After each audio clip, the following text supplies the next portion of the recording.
This is me doing the unthinkable and posting a video of myself crying on the internet, but this time it's not for attention. Hey, it's Brianna here, and today I want to open up to you guys and show a deeper side of myself that I don't usually share with the internet. Over these past several months, I got a little #depressed, I guess you could say, and did a really good job at hiding it from the internet and also hiding it from myself. I did not want to admit to myself that I was starting to hurt inside until I went on this unexpected road trip all the way from Arizona to California with 3 random strangers that changed my life forever. Finally met Katia. We've been talking for a while on WhatsApp, and now we're gonna do this trip together. And the first time I was offered to go on this trip, I immediately said no because I was like, why would I waste my money I don't have on some meditation event thingy? So Margaret, a wonderful woman who is a part of the whole program, offered to help find me a way to make the trip free for me. She found a group that would drive me up, that I would crash with, and a free ticket. So of course I wasn't gonna turn down a free trip. Cherishing every moment of the 7-hour drive. Let's go. But before I dive into my little story, let me provide some context about this event I'm about to attend. Back in 2018, for about 12-ish years, my dad was involved with this program called Ekam.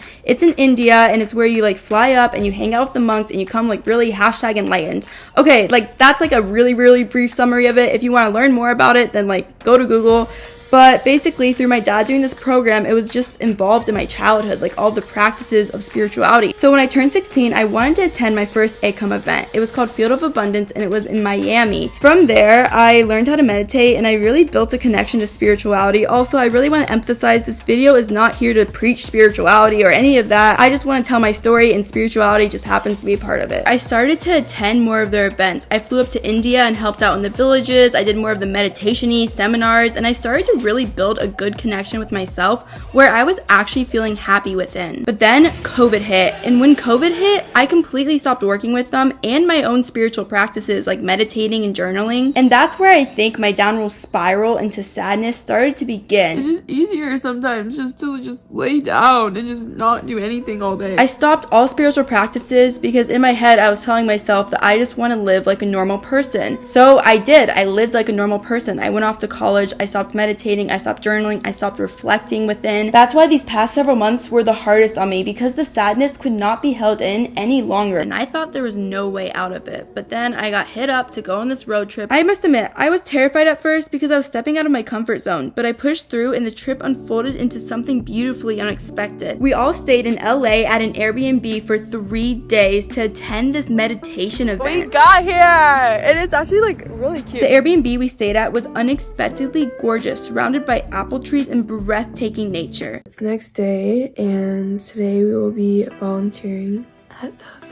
Finally, it's the day of the event, and of course the whole way up I was extraordinarily anxious, and I told myself that I need to hide from everyone because it was a little too much on me at the moment. So I went up the stairs in the theater and hid in the nosebleed area. But then I realized that there was a similarity in me hiding from everyone and how I've been hiding from myself. So I marched myself down those stairs of the theater and I went out back to the community. I was nervous because I didn't know what to do with myself, and I didn't know all the new people who've joined the community since I've left. But then I realized that I should just do what I love, which is social media. Yeah, what are you seeking in life? All these amazing things I want to step into with amazing people like you. I got a couple interviews out, but just doing those couple of interviews made me feel so much better because I was like, wow, this isn't that bad, and these people are actually quite amazing. What are you seeking right now in life? To life, actually. Life itself. To be fully present to life.